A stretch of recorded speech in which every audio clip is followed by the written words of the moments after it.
Hello friends, இன்றைக்கி டே 2ல் ஒரு நூல்வெளியை பற்றி பார்க்க போகிறோம். ஈரோடு தமிழ் என்பன் எழுதிய தமிழ் ஓவியம் என்னும் நூலில் இடம்பெற்றுள்ள கவிதை இது. இந்த கவிதை குறித்து கவிஞர் முன்னுரையில் ஒரு பூவின் மலர்ச்சியையும் ஒரு குழந்தையின் புன்னகையையும் புரிந்து கொள்ள அகராதிகள் தேவைப்படுவதில்லை, பாடலும் அப்படித்தான் என்று குறிப்பிட்டுள்ளார்.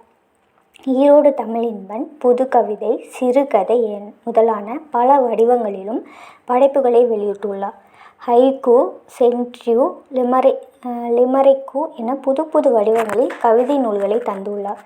இவரது வணக்கம் வள்ளுவா என்னும் கவிதை நூலுக்கு 2004ஆம் ஆண்டுக்கான சாகித்ய அகாடமி விருது வழங்கப்பட்டது. தமிழின்பன் கவிதைகள் தமிழக அரசின் அரசு பெற்ற நூல். இவரது கவிதைகள் இந்தி, உருது, மலையாளம், ஆங்கிலம் உள்ளிட்ட மொழிகளில் மொழிபெயர்க்கப்பட்டுள்ளன. இது எல்லாமே 9th தமிழ் புக்கில் இருக்குது. இப்போ ஷார்ட்டாக இது என்னன்னு பார்த்துடலாம். இது ஆத்தர் யாருன்னா ஈரோடு தமிழின்பன்.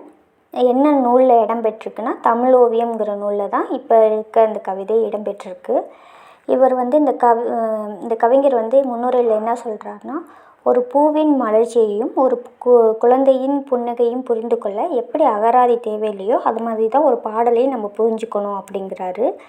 இவர் பல வடிவங்களில் படைப்புகள் வெளியிட்டிருக்கார். என்னென்னா புதுக்கவிதை, சிறுகதை அப்படிங்கிற மாதிரி.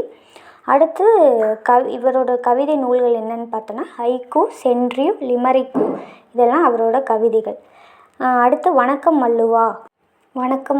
வள்ளுவா என்கிற கவிதை நூலுக்கு எந்த ஆண்டுனா 2004 சாகித்ய அகாடமி விருது வழங்கப்பட்டிருக்கு. தமிழின்பன் கவிதைகள் தமிழக அரசின் பரிசு பெற்ற நூல் அப்படிங்கிறாங்க.